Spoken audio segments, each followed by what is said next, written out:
saya memutuskan untuk menyatakan berhenti dari jabatan saya sebagai Presiden Republik Indonesia.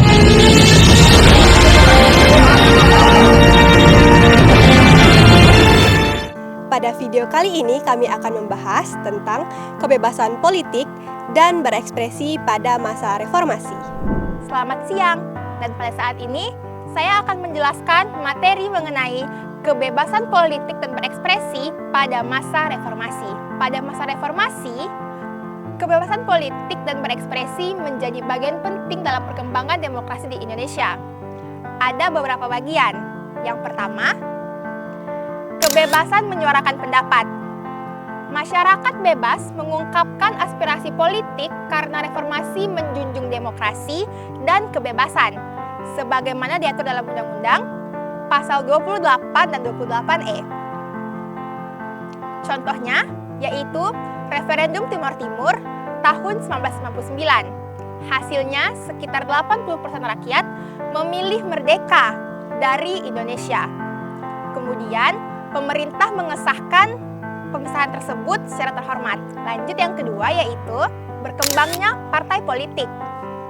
Setelah reformasi, jumlah partai politik meningkat karena adanya UUD nomor 2 tahun 1999 yang memberi kebebasan warga negara membentuk partai.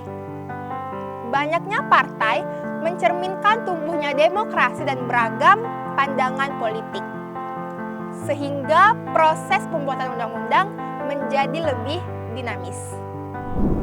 Yang ketiga, ada pemilu langsung. Pada masa reformasi, sistem pemilu diubah menjadi pemilihan langsung oleh rakyat yang mulai dilaksanakan pada tahun 2004 setelah revisi Undang-Undang Nomor 22 Tahun 1999. Pemilu langsung memperkuat prinsip kedaulatan rakyat karena masyarakat dapat memilih dan mengganti pemimpin secara langsung. Sistem ini juga meningkatkan legitimasi pemerintah serta diharapkan dapat mengurangi praktik politik uang.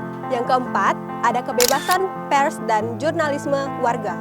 Reformasi tahun 1998 menandai bangkitnya kebebasan pers di Indonesia.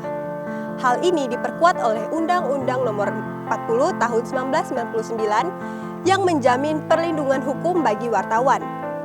Kebebasan berekspresi semakin berkembang, terutama setelah penghapusan Departemen Penerangan pada masa Presiden Abdurrahman Wahid.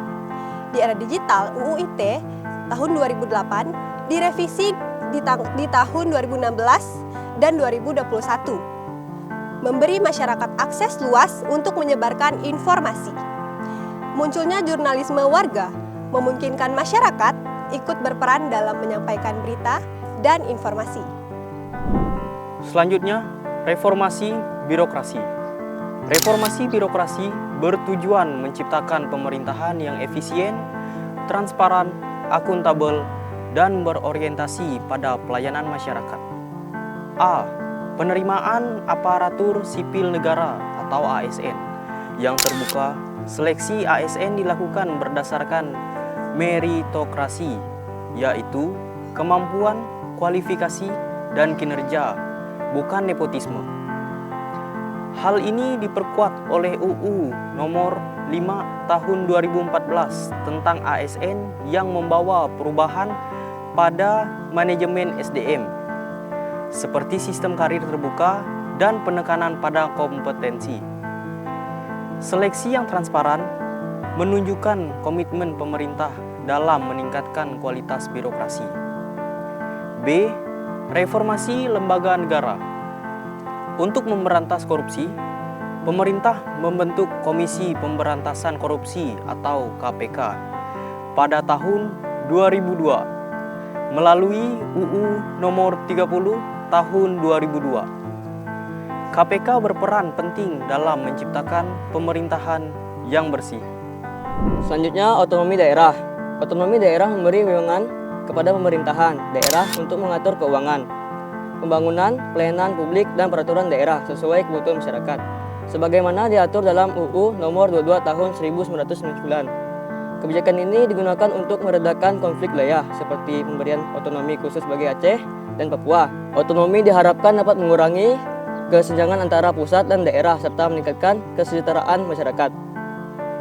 Penyelesaian konflik dan penguatan otonomi daerah pada masa Presiden Megawati Soekarno Putri, konflik Aceh diatasi melalui dialog dengan tokoh masyarakat, serta pemberlakuan UU Nomor 18 Tahun 2001 tentang otonomi khusus, yang juga mengubah nama Aceh menjadi Nangro Aceh Darussalam atau disingkat NAD.